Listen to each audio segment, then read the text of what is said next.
It's time to pop the top off with Pub Talk.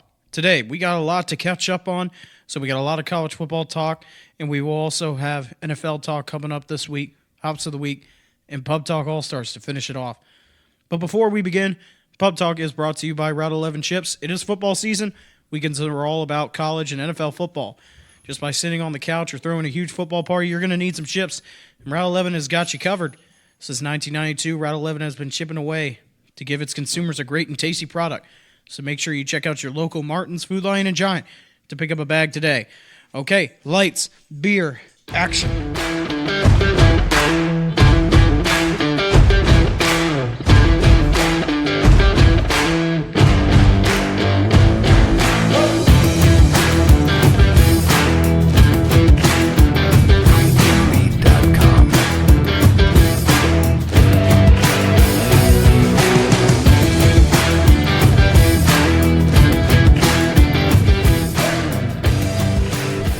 Hey, we're back. It's Pub Talk. Hey. Always hosted by CJ and the coach. We are back now. Sorry for not being here last week, but we had some stuff to get catched up on. And we also ran out of beer. Did I say catched up? Well, yeah. I'm making it a word now. So before you got a microphone. Shit, you can do whatever you want. Yeah, but before we begin, of course, this is brought to you by Route 11 Chips.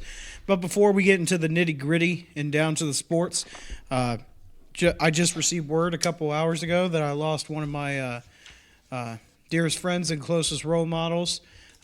For any of our listeners who have ever gone to college and who have ever been a part of a professor's class that has taught them so much about in life, and also they know them outside of class, I lost one of my best friends tonight, Dr. Tom Martin at James Madison University. A 30-year soccer coach at JMU, reached the pinnacle of NCAA Division I soccer, ranks now in the top 10 of most wins by a Division I men's soccer coach. And after his tenure of coaching, he went on to be a professor at James Madison and in my major. And I had a couple of classes with him, and I also got to know him outside of school, went on to a trip with him and a couple of other professors up to New York and Philly, which is his favorite sports team, the Philadelphia Eagles. He passed away, but luckily he got to see his Eagles finally win a Super Bowl even after the dreadful years that Philly has endured, and he will be missed. But I hope all of our listeners out there know that every day is a gift and that every single day you should strive to become the best that you can be, because you never know, one day the death penalty might sneak up on you.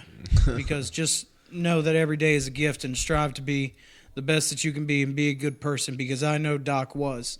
And I know that he taught me a lot about being an even better person than what I already was. And he told me to say, hey, stick with what you got and stick with what you're going to have going forward, because you got what it takes, because I'm going to miss him a lot, and I hope that he's resting in peace. And my condolences to the family, and go Dukes. All right. So well, it's tragic. I'm sorry to hear about that, CJ. Life goes on. It's wacky shit, and you never know where life will take you. You never know where things are going to go. But we're going to get this show on. We're going to have a good time, and we're going to have a beer in memory of Dr. Martin. Yeah. So Pub Talk All-Stars, Coach started us off. Oh, man. We went back. We went back to Star Hill Brewery. Star Hill Brewery, yep. The Love wheat beer to start us off. All in a red bottle. Great beer. We had a couple of extra Richmond lagers, and the beer whores from 2 weeks ago drank them all, and I never got one, so there's two left. I'm having Hardywood's Richmond Lager, which is a great beer. We also have some beers ready for next week. Yeah, whenever we do the show. We're stocked up. Yeah, we got a Scutcheon Brewing. We had a beer early on in one of our shows. John Riggins 4th and 1 from Escutcheon Brewing in Winchester, Virginia. Well, the contract for 4th and 1 was up, and Escutcheon opened a new brand called Fancy Clancy on a beer vendor from Camden Yards in Baltimore.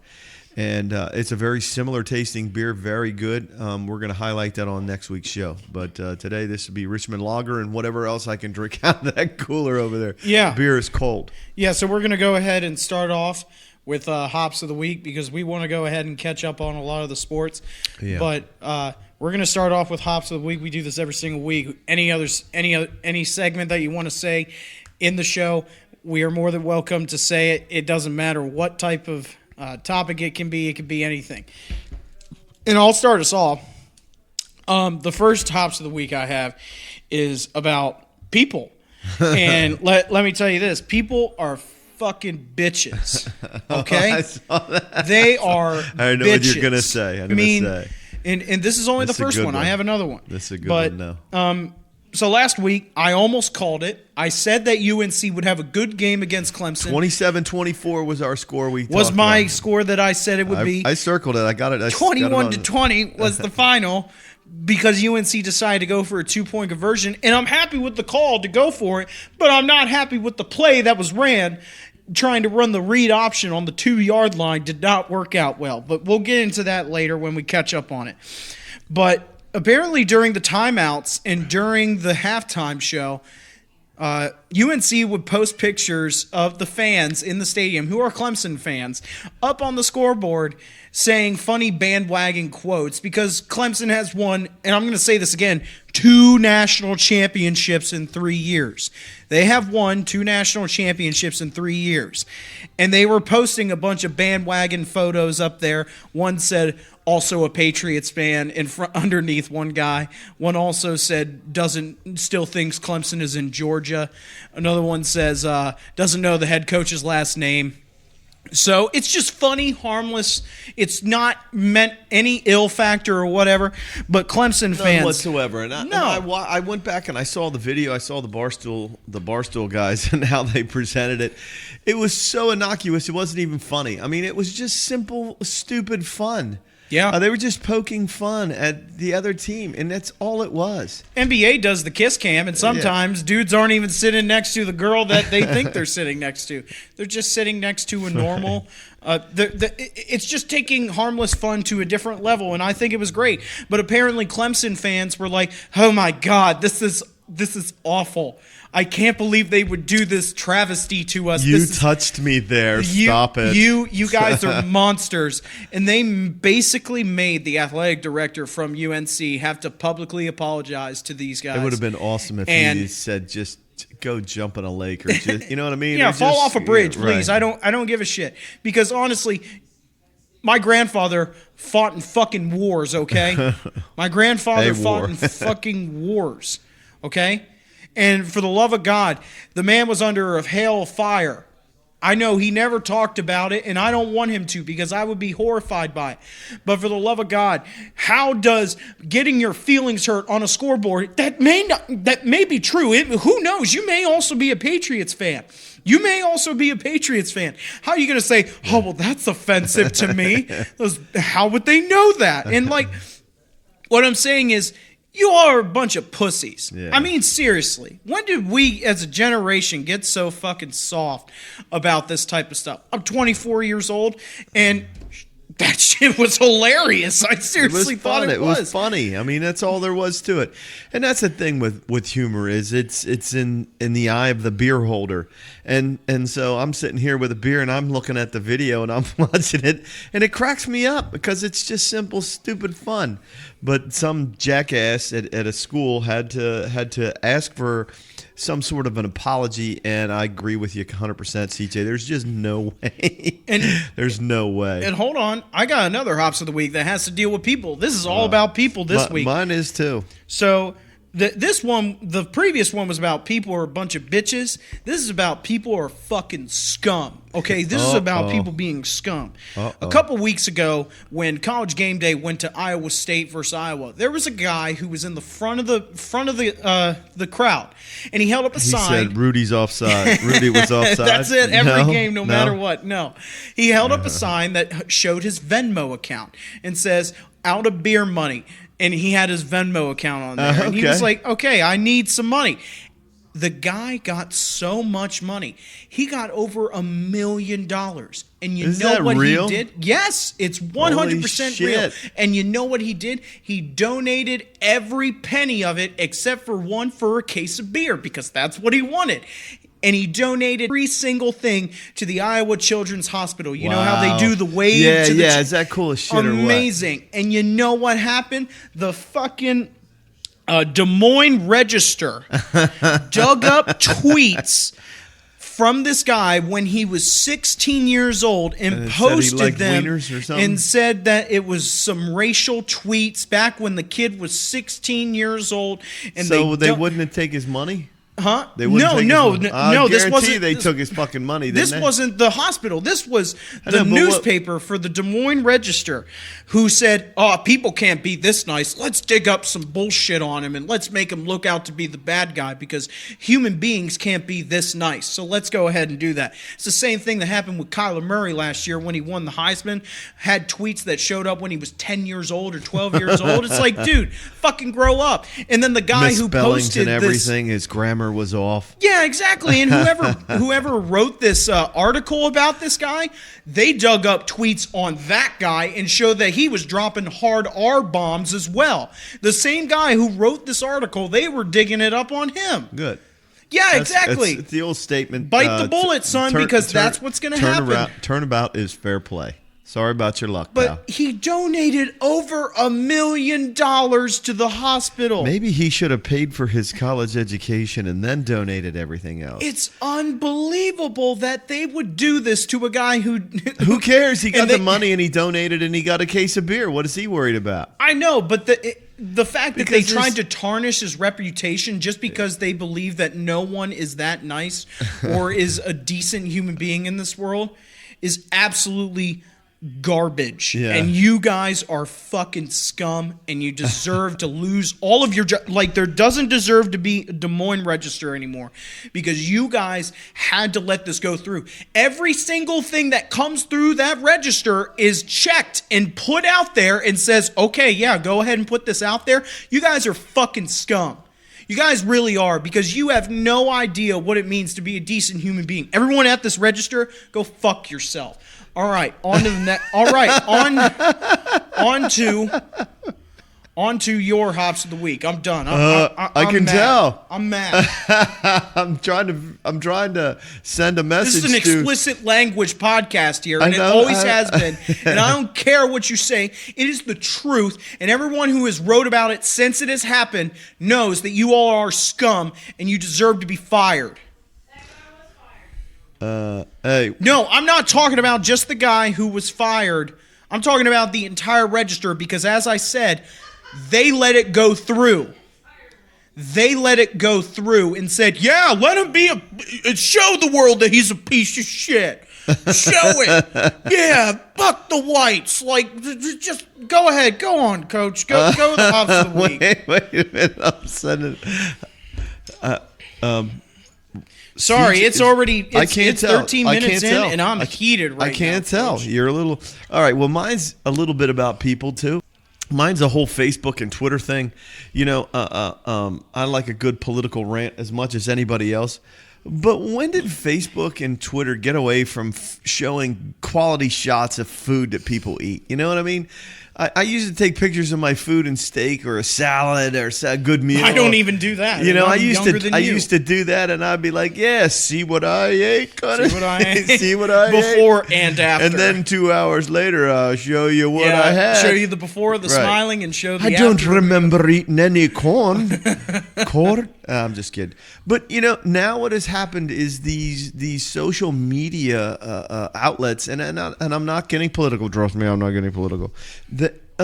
They've become so negative because of politics.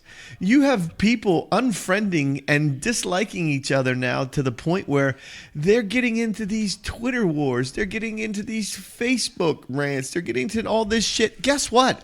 I really don't care what you're thinking. The only thing I think about is what's in between my ears. That's what I think about. I could give a shit if you need to say it out loud. If you want to say it out loud, get a fucking podcast. And it's always the first sentence. It's like, you know what I think? No, I don't care. Just stop right there, dude. Guess what? No one cares, right? You know, you know the scene from The Longest Yard where the dude's walking off the field and he goes, "Who gives a shit?" That's kind of how I feel because I'm just in the background. I'm sorry, I was taking a big slug off the old Richmond lager. Damn, that's a good beer. So everything's become this negative thing. Like, people are just at each other's throats, and it's just like, really, social media was just that. Listen to the word social. It was designed for people to talk, but now these things just implode. It's a keyboard warrior mentality, right? too. I where get they that, say you know, whatever and they then, want. I know, and I get the anonymity of a keyboard. You know, a lot of these people that have these accounts and stuff, they put fake names, they do all these stuff. But there are definitely Twitter warriors, there are Facebook warriors. People stand by their statements, and I agree with that. But we've gone from celebrating our friendships, because that's what Facebook is all about. That's what Twitter was about, saying your mind, sharing the things that you know and the things that you enjoy and the things that you dislike, even all of that stuff. But not to get into any argument and create this divide among people. I just drives me fucking nuts. This whole idea of friends unfriending other friends. Really, I'm gonna block you. Right? I block you now. Don't look at me, CJ. I block you. I'm putting up paper shields. You can hear me. You can hear my paper shield. I have the X going in front of my face. I have a paper shield in front of me. Hail Satan! Right? And I don't know. I just started seeing that shit, and I read an article about it, and I'm like, really? Somebody had to write an article about friending and unfriending and the whole divide over politics and this. And I just want to go back to freaking taking pictures of somebody sitting down eating freaking crab legs and drinking beer. I would love to see that right about now, and I make my mouth water, or somebody showing me a big steak or whatever. You know, I would rather go back to the peaceful days, the beginnings of social media, where it was designed for people to get together and enjoy each other's company from a distance, not this freaking antisocial, at the very definition of what antisocial has become, where everybody's just fucking at each other's neck. If you got something to say it to my face. Right. It's easier, For the love of God. And then on Bright Spot, my other hops of the week is really good. How great and how special is October?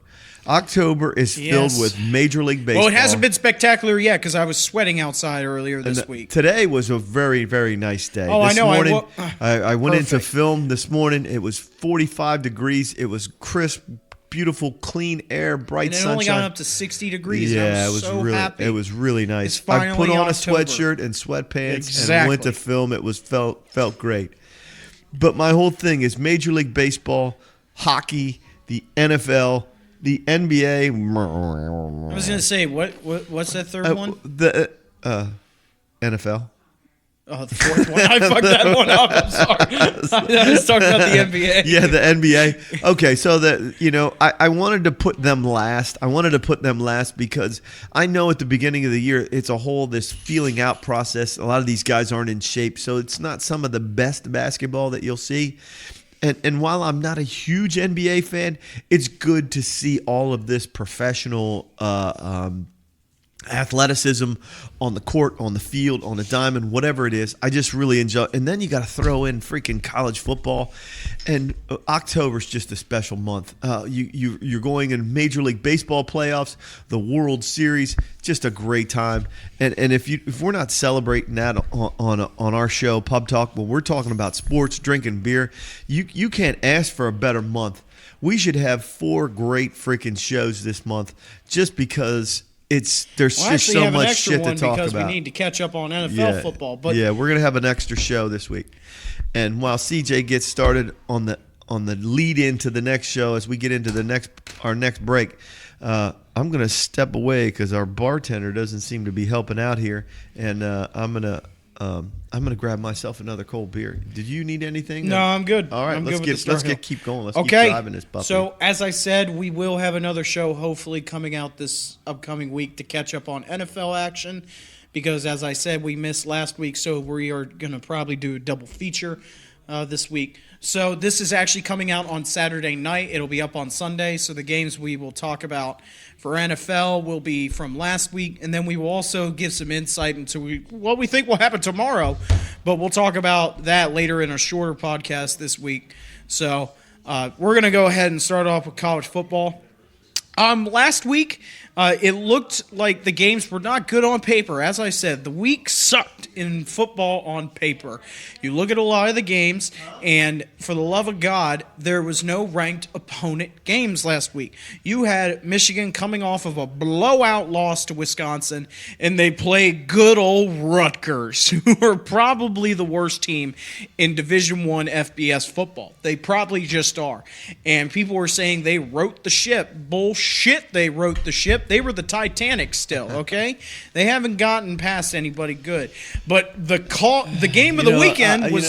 Purdue's battered this week, too. I mean, Purdue's freaking terrible injuries. I was talking about Michigan. I'm sorry, not Purdue. I'm sorry. I know Michigan. I was thinking Penn State. I'm sorry. I shouldn't have opened my big fucking mouth. But the game of the weekend last weekend was Clemson versus UNC. And what I say, it was, watch out. It would be a hot take. But it was definitely. They only lost by 1 point because they wanted to go for two and go for the win. Mac Brown. I love the choice. Hey, it didn't work out, but that's okay. The play call, man. Why do you run a read option on the 2-yard line? Yeah. Just spread them out, or go freaking 2 tight end formation, run some play action, spread them out. Nothing wrong with that. You know me, I'm freaking I'm a play action junkie. I love that shit. Read option, you know where it's going to go. It's either going to go up the middle or it's going to go the right. That's where it's going to go. Or some sort of RPO, something he could get a good read on and give and less and make it one of those really nice follow plays or whatever, and I don't know. But that game really started a discussion for me. I don't think that Clemson deserves to be the number 1 team anymore. And we went back and forth over that. We almost got in a big heated argument over this. According to the AP poll, they are no longer the number 1 team. Alabama is officially the number 1 team. And I agree. I really do. Clemson does not look like the 2018 team anymore. Number 1, their front 7 isn't what it was last year. 4 first-round draft picks on the front line last year, so they have that.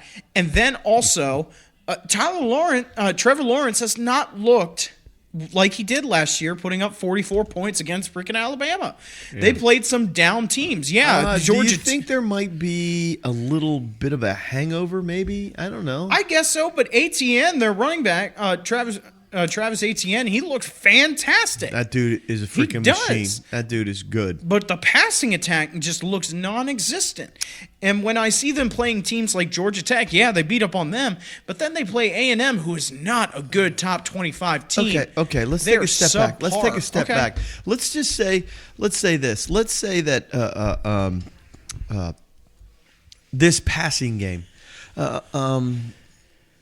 Let's just say that they're trying to take it in another, because Trevor Lawrence is. I'm not saying he's a bad quarterback. No, we're not be a number going 1 draft pick. We're not going here there. in 2 years. I mean, he's a very good football player. Yep. And let's just say that maybe they're trying to take their passing game in a new direction, and it's just not jiving right at this point. Is it possible that until they get on track, that they're just working on things that will come back and hopefully service them later as the season goes on? Or are they taking too many chances with this perhaps new passing game, and it keeps the score closer than it should be? I would have to say it's that second part, because you saw what Trevor Lawrence was able to do with his weapons last year, and he was torching defenses. Was that because he was a freshman last year and they tailored everything to the current skills and high percentage throws? I mean, because at the end of the day, you still have to make the throws. I know, but he was easily a top 5 quarterback in the country last year. Okay, so what I'm saying is now they're trying to advance his passing game, and maybe it's just not there yet. Yeah, you could be right. And then at some point, you got to take risks. You got to get him to expand his skills, and expand the offense. It's not the same offense. It's not the same team. It's just not. You're never going to get that, but you don't want to see a huge drop-off this year. I'm not saying they're bad. They're still the number 2 team in the country. But the drop-off from last year. Number 1. Okay, no, they're the number 2 team now. According to a bunch of eggheads who never played. The AP poll tells all, mister. The number 2 team in the country. I have a microphone in front of me and a beer in my hand. I'm right. Okay. We'll get away from that, though. I can see the argument. I really can. They should have hammered North Carolina, and they didn't. Yeah, exactly. And that's the age-old adage that says you let teams hang around because you're not executing the way you're supposed to, and they'll sneak up and they will bite you on the ass and beat you. Exactly. And let me tell you this. Last week, the trap game that I thought was going to happen was Maryland versus Penn State. I thought it would be a trap game. I really did. You know, I didn't know I marked that, and that's where I threw Purdue out. I marked it. I had my hand on it. But that was my number 4. Yeah, I got that. I didn't know that it could be that fucking bad for Maryland to just not even try. I was watching Penn State today in this Purdue game, and I had not spent a great deal of time watching Penn State play. They've got some good ball players out there. I'll tell you what, the one thing that really gets me about them is the pressure that they bring on defense. Their front seven and their pressure schemes are very good. Brent Pryde's done a great job for them on their defense. Yeah, he's a phenomenal coach. They bring pressure, and that's what they did to Maryland. They abused Maryland's offensive line and brought so much pressure against them that they just kept their offense off balance all day long. And all you do when you're off balance is, guess what? You get 3 plays in, you get 5 plays in, but it always ends up in a punt. Turnovers and constantly trying to revamp the offense, but you know that your offense revolves around big plays. Well, the defense is there to stop that type of stuff from happening. Right.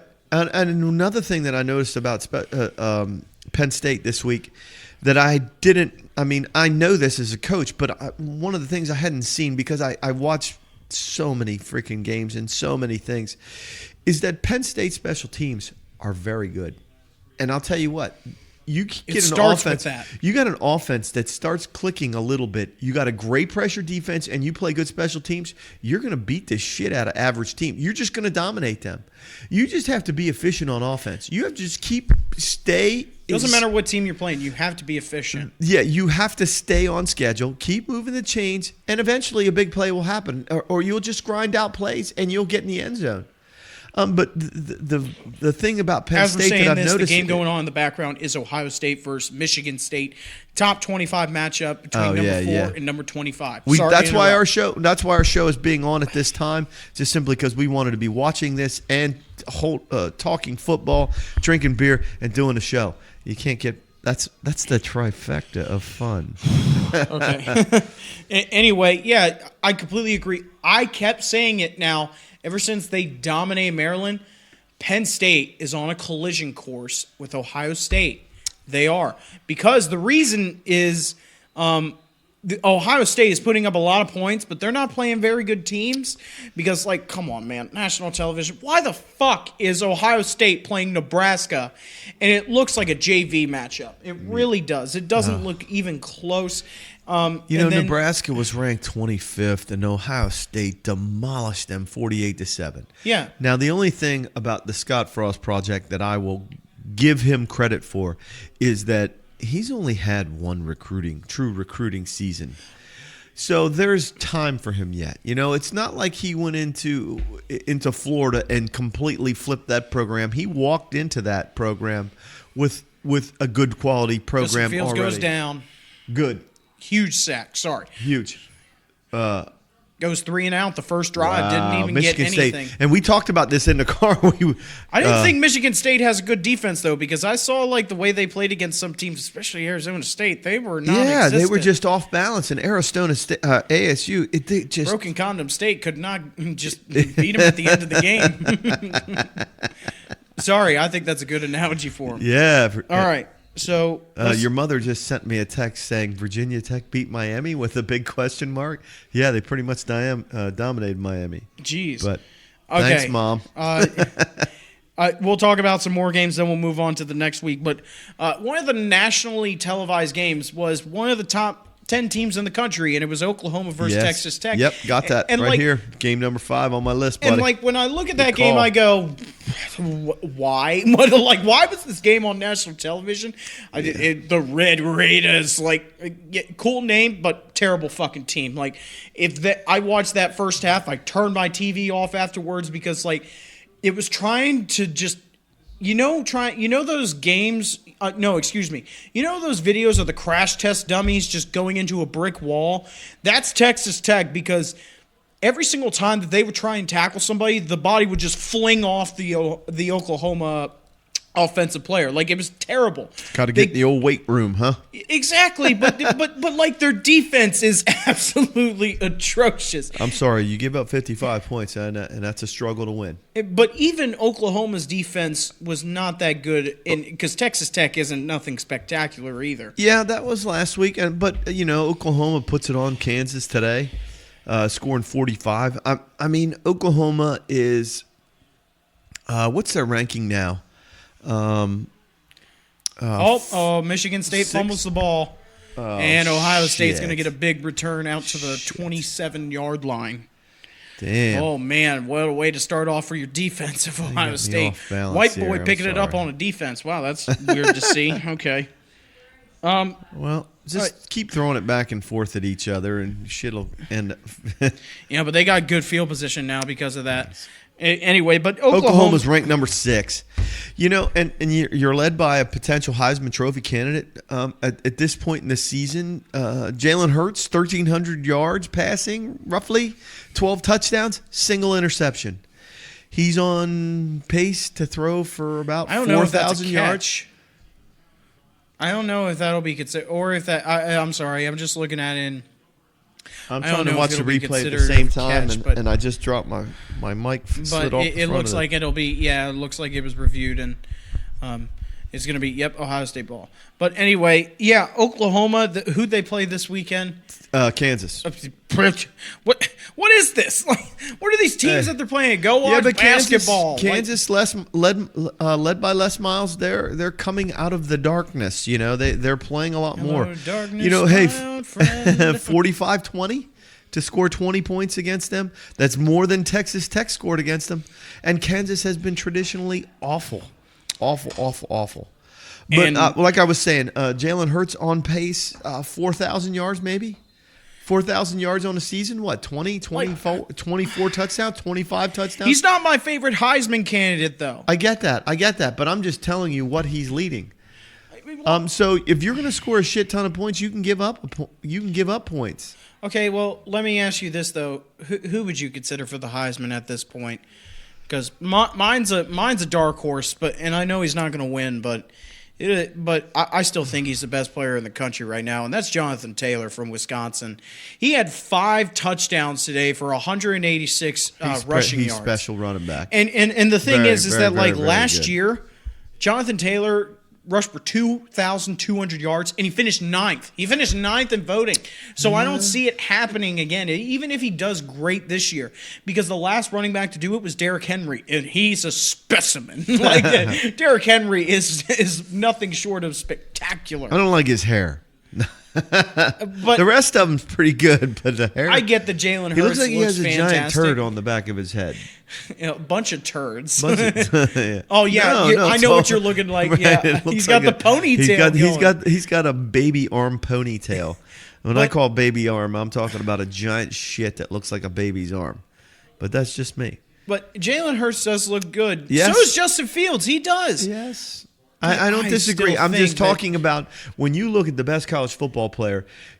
Yes, you can look at Jonathan Taylor looks to be the guy that carried him against Michigan as well. Yeah, but the only reason I put Jalen Hurts out there is efficiency.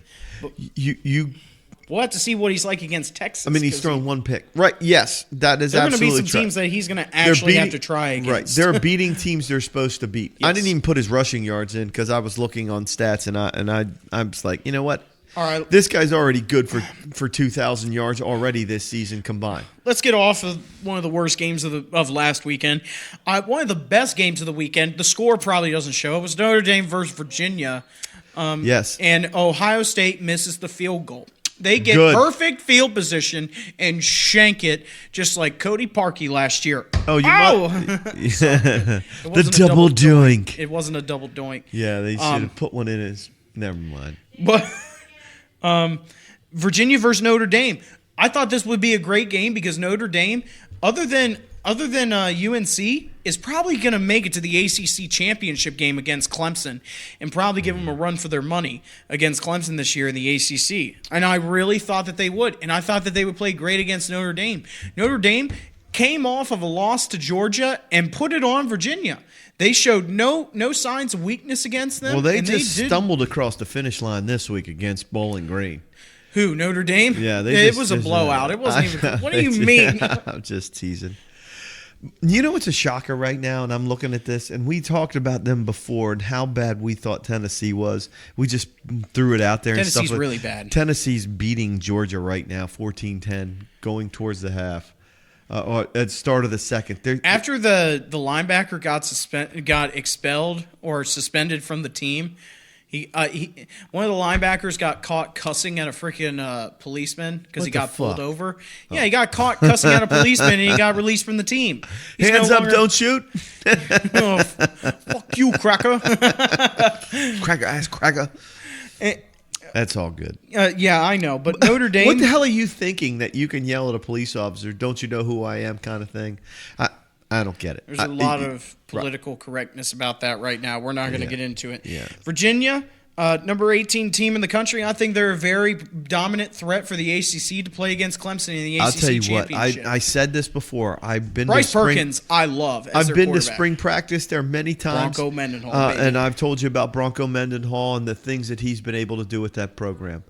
And this is only going to advance that program. They are going to get better because of him and the things that they're doing. So we'll see. You just have to trust the process or be like Minnesota and row the boat. Row the boat, baby. Yeah. PJ Fleck, baby. Row that boat. I didn't have anything other when I look back, you know, I love him. I love this guy. I love his fieriness. You know, we joked about, I'm a man. I'm 40. Fighting Mike Gundy's at freaking Oklahoma State. They beat Kansas State last year, and Kansas State freaking shocked Mississippi State the previous And then they week. lose by 10 to Texas Tech, and I'm like, what is going on, freaking Gundy? I'm a man. We scored 40 and lost. I don't think it was 40, but no.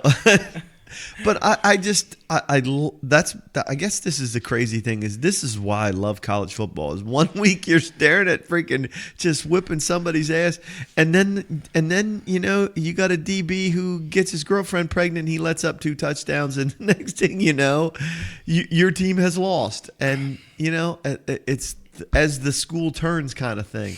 That I love the pageantry. That's Big 12 football for you, though. Anything just falls off the freaking rails there in the Big 12.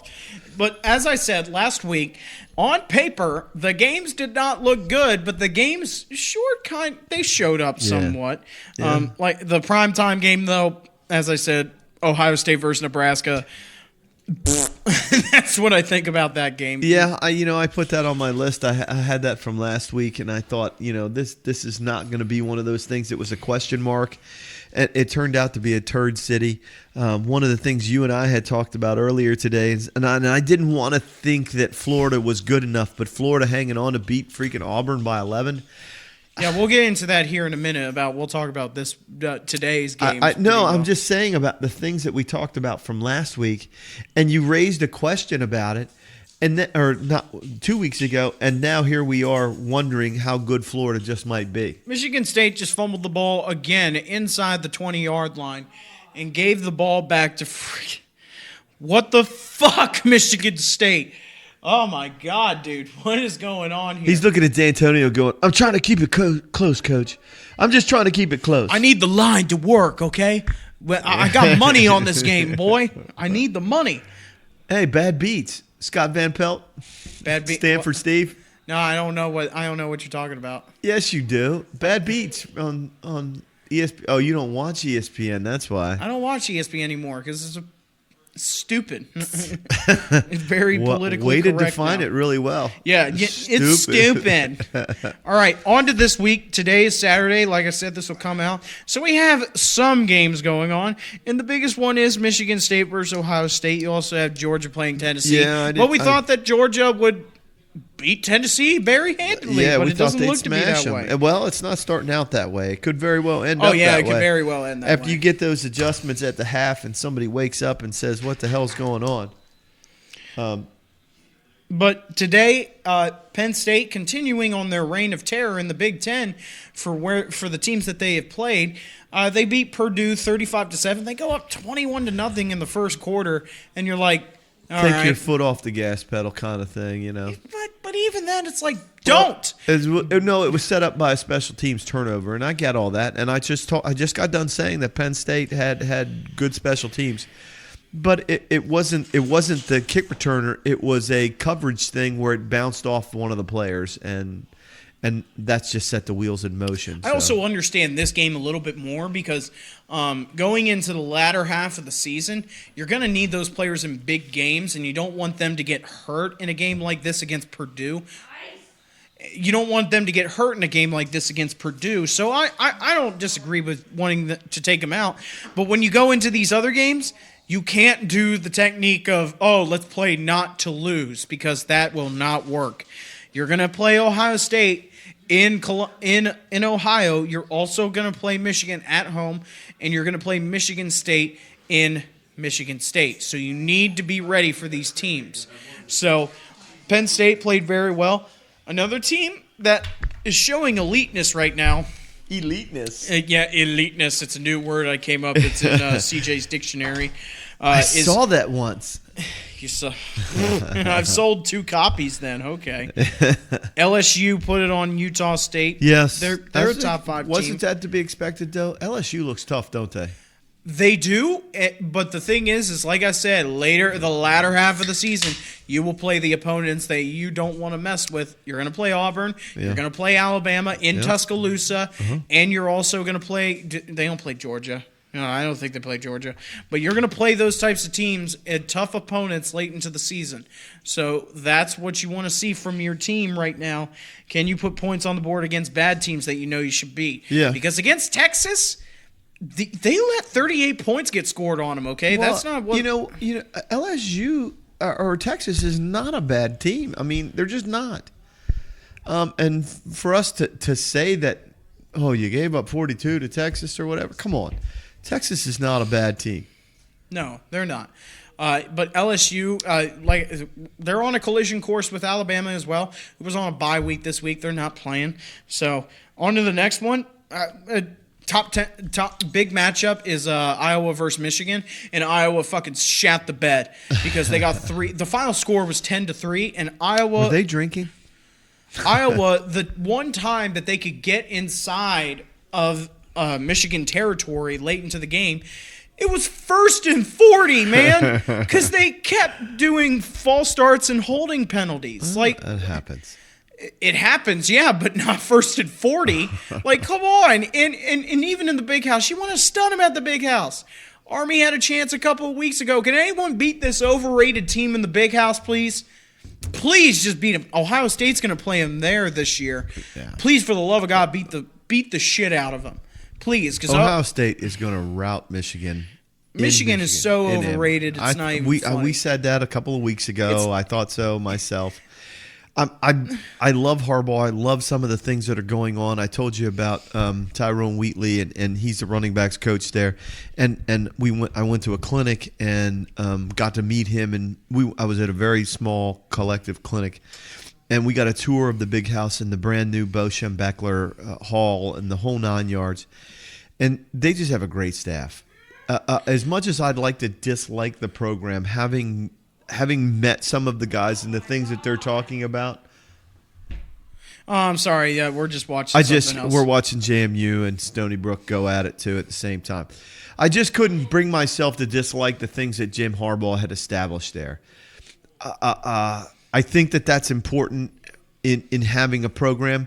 Okay, but at the same time, part of having a program is recruiting, and if you can't recruit like the cats that you get, the guys get at Alabama and Clemson and things like that, you can't tell me, because if you're going to tell me that Jim Harbaugh is such a bad coach that he couldn't coach the talent that's at Alabama and he couldn't coach the talent that's at Clemson or Notre Dame, then I don't know that people understand what his capability is. I'm just saying that when you go to a university like Michigan, they bring you in and they say, look, You are here to take us to the next level Yeah, again. I get all that. But And when- Michigan is also an extremely high academic university. It is not just your run-of-the-mill school. To go to a school like Michigan is not like going to a school like Alabama. I bet you there are players on Alabama who can't even spell Alabama. Yeah. So I think there's a difference. The academic requirements for Michigan are not the same as Alabama. Fuck, I forget the rest. Isn't that it? That's the postal abbreviation. I thought it was just AL. That could be. Only for the USPS is that. But I expected Iowa to at least put up a better showing than this. I saw a stat. I don't remember where. I think it was They on had ESPN. 22 rushing yards, man. 22 fucking rushing yards. Wow, coach, way to diverse your offense there, bud. Like, I understand it's Michigan, but Wisconsin. We gave up 11 last night. Wisconsin. We gave up 11 yards rushing last night. Only 11? Only 11. That's one more than 10. That's one more than double digits.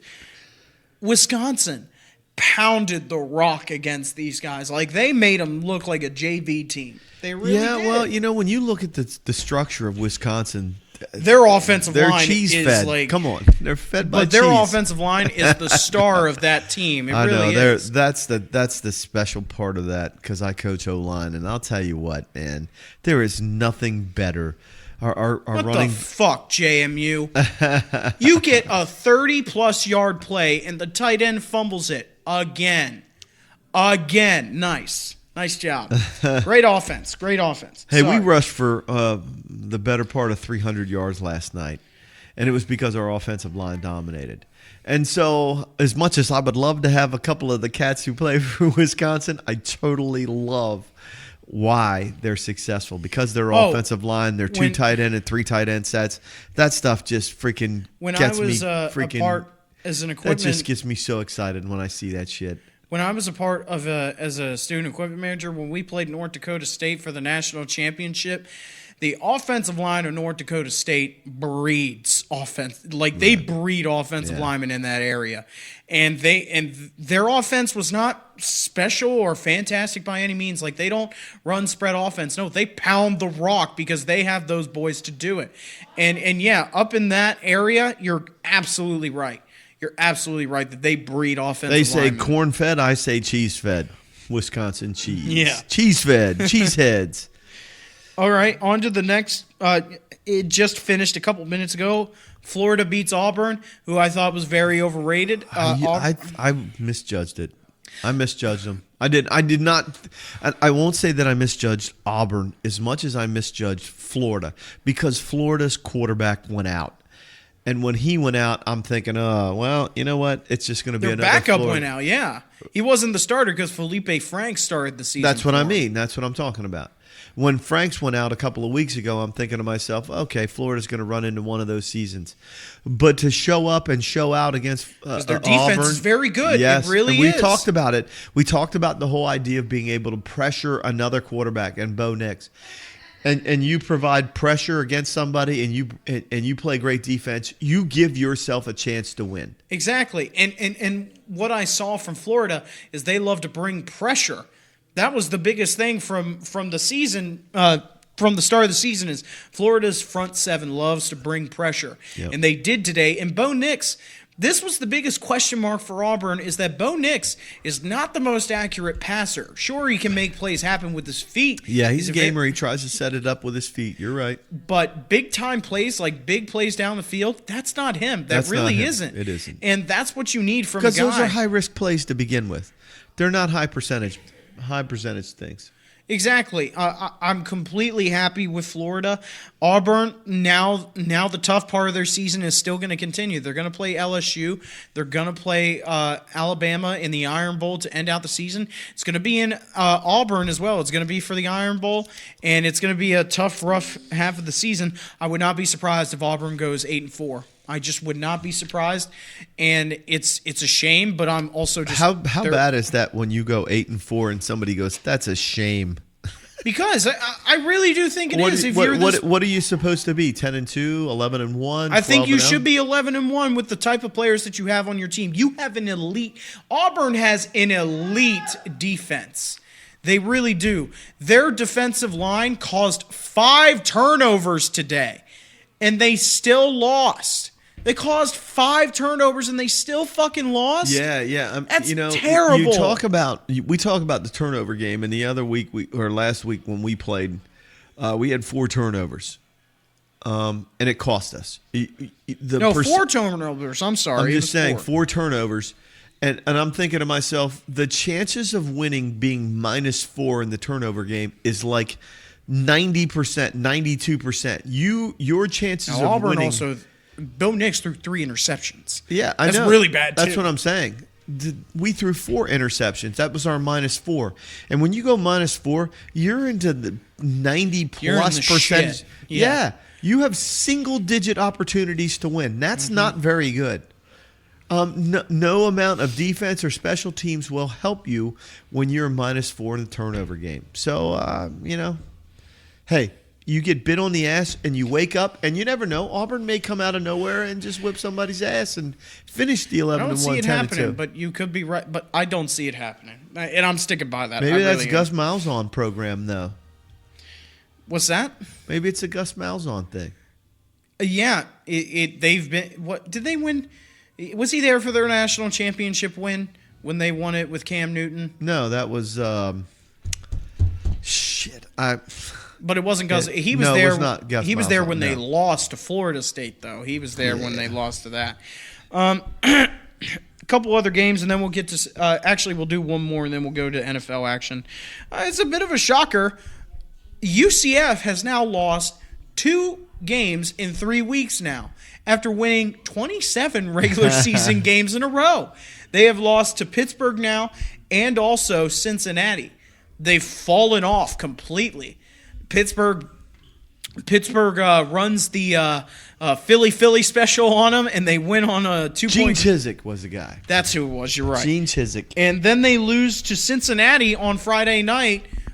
And UCF looks to have fallen off the rails. The national champions of 2008, 2017 Scott Frost have lost the wheels. They're 4-2 now, and no question, they're not making a New Year's Six bowl this year. They're not. No. They can't. They have to be undefeated if they want to, because that's just the power of the Power Five and the Group of Five. Yeah. So that is college football. That happens, though. I mean, it's another season. You can't keep perfect for all time. You can't.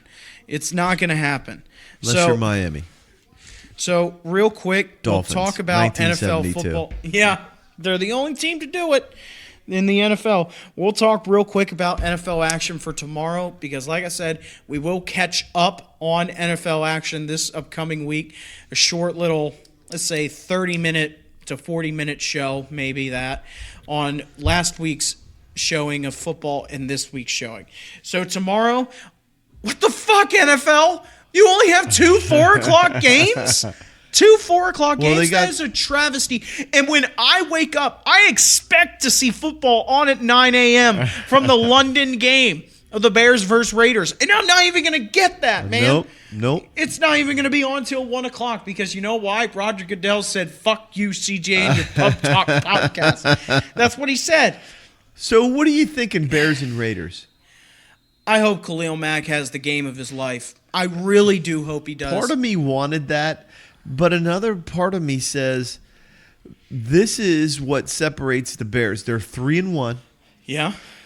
This is an opportunity, using Chase Daniel, to separate yourself, go to 4-1. 3-2 isn't a killer, though.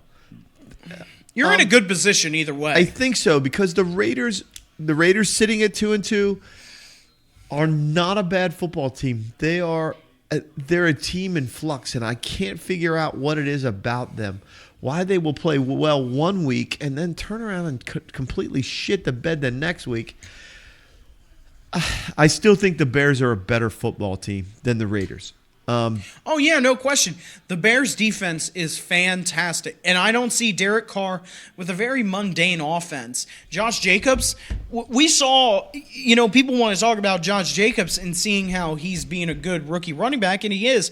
But the Vikings' offense last week had Dalvin Cook, who was being a monster for 3 weeks. He got absolutely destroyed by the freaking Bears' defensive line. Yeah, and Bears were just... freaking phenomenal last week. And what they get 6 sacks on Kirk Cousins as well. 6 or 8. It was 6 or 8. It was I'm crazy. gonna pull it up right now, and I'm gonna take a look really quick. But they did a fantastic job against Kirk Cousins with not a lot of offense. There wasn't much production from them last week. So the Bears, I really feel, have a very good chance against. He was sacked 6 times. Sorry, a fly came into my nose. That was weird. I'm sorry. That was really fucking weird. But the Bears, I think, have the best chance to win this. They're not. It's a neutral site. It's in London. London fans love football, so we'll have to see. But I think the Bears got this in the bag easily. Hello, lovely. Another one that I want to talk about. Are you going to cheer for the Bears? Another one that I They're want. not exactly teddy bears. Because you shut the fuck up. I'm sorry. You wanted to watch the Cardinals and the Bengals, didn't you? No. Oh. Why? I was Why just is saying, that on the list? Because somebody's going to get a win there. Yeah, you're right.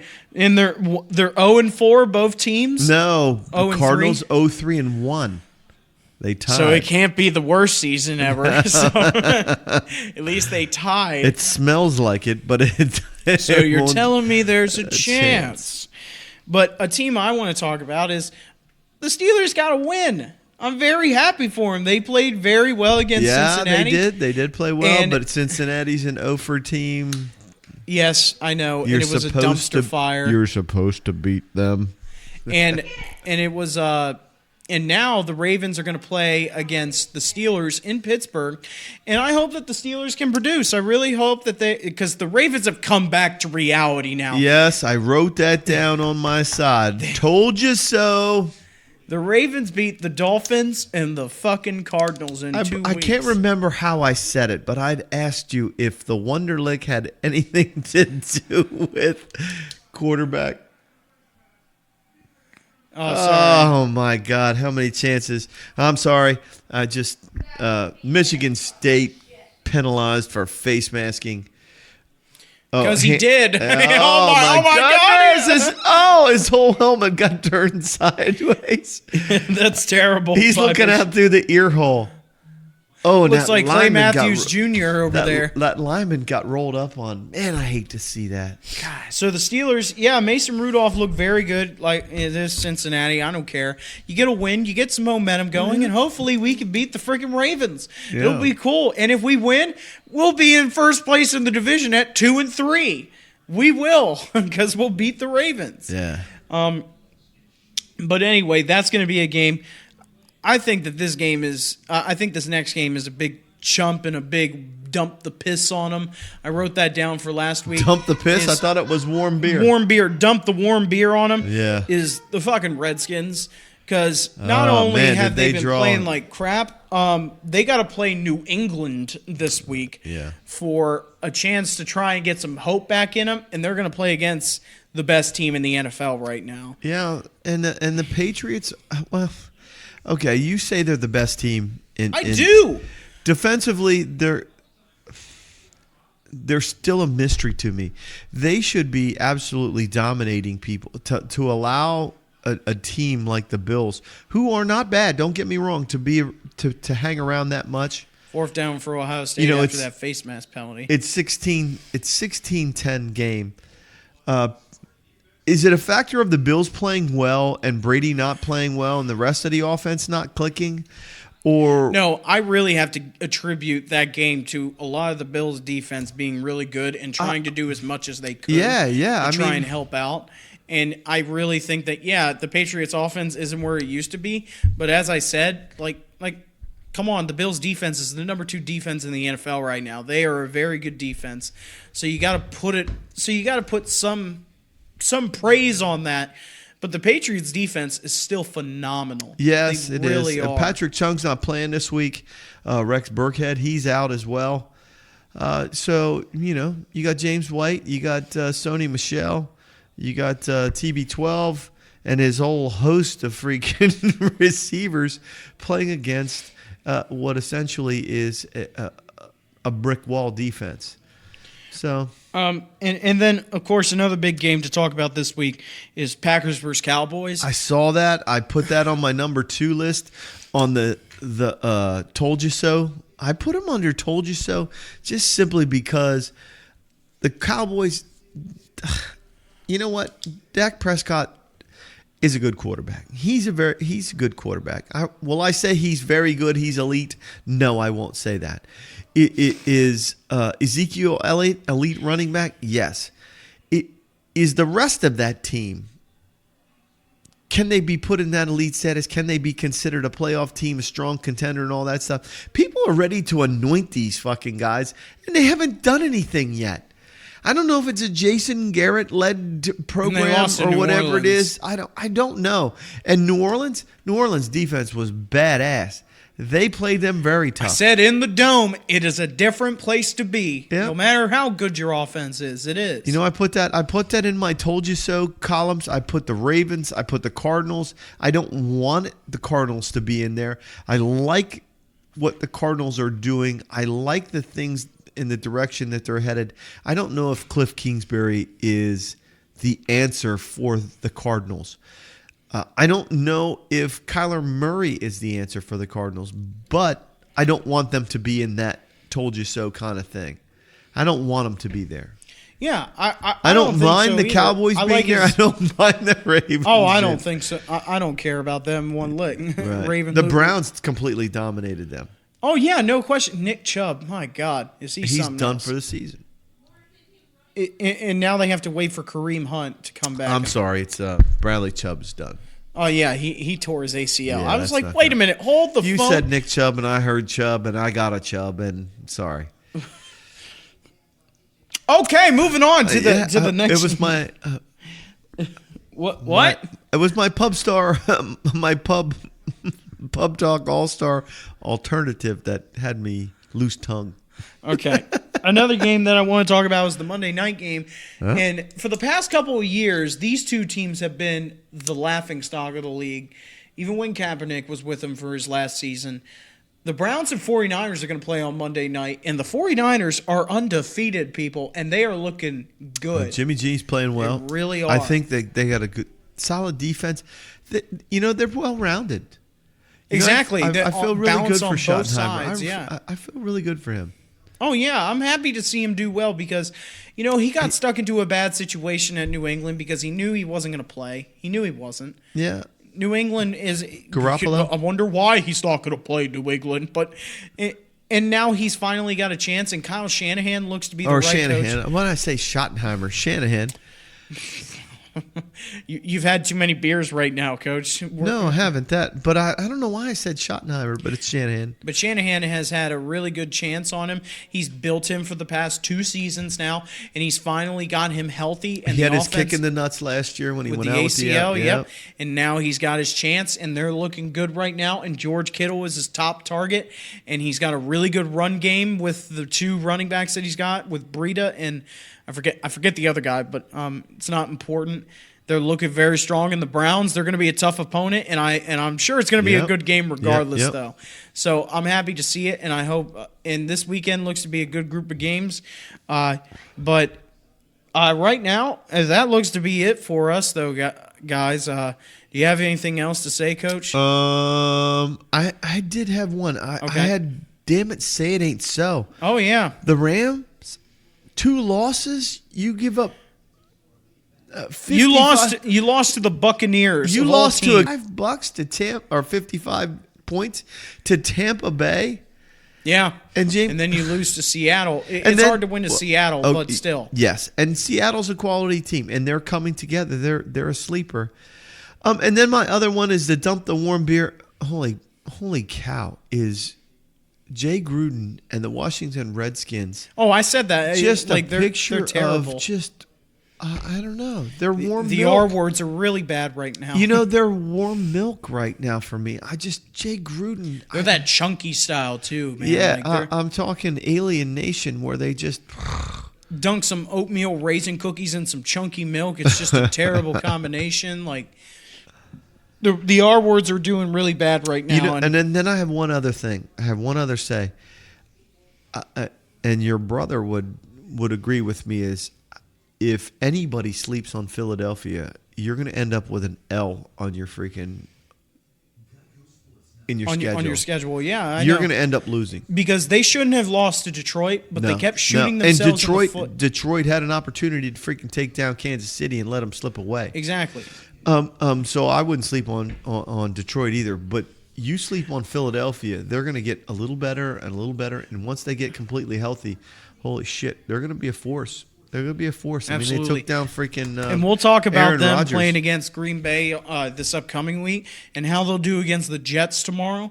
And my God, if you don't break Le'Veon Bell's leg tomorrow, I might cry. But that's besides the point. Sam Darnold playing? No, he's not. He's still out with mono. Well, I know he practiced. And He's still not playing. Okay. It's Luke Folk. Yeah, who's well, going to be playing. That's fine. I mean, he said he's not going to risk his health, and I don't blame him for a second for not risking his health. No question. Not in this day and age. It's not worth it. So for next week, as I said, we'll have a short little 30 to 40-minute show maybe, so we can catch up on Recapping Sunday's NFL games? Yeah, so we can catch up on last week for NFL and coming up to this week. I'm sorry for missing last week. It won't happen again. We have beer for the next show. All-Stars won't Fancy happen. Clancy? Yeah, of course. Escutcheon Brewing, Winchester, Virginia. Europe.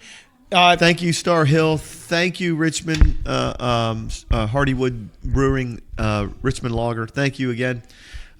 Great beers. Thank you, Route 11 Chips. And as I said, if you want to take my words of wisdom, every day is a gift, and make sure that you have the best damn life that you can. As I said, one of my closest friends and great colleagues and great professors passed away.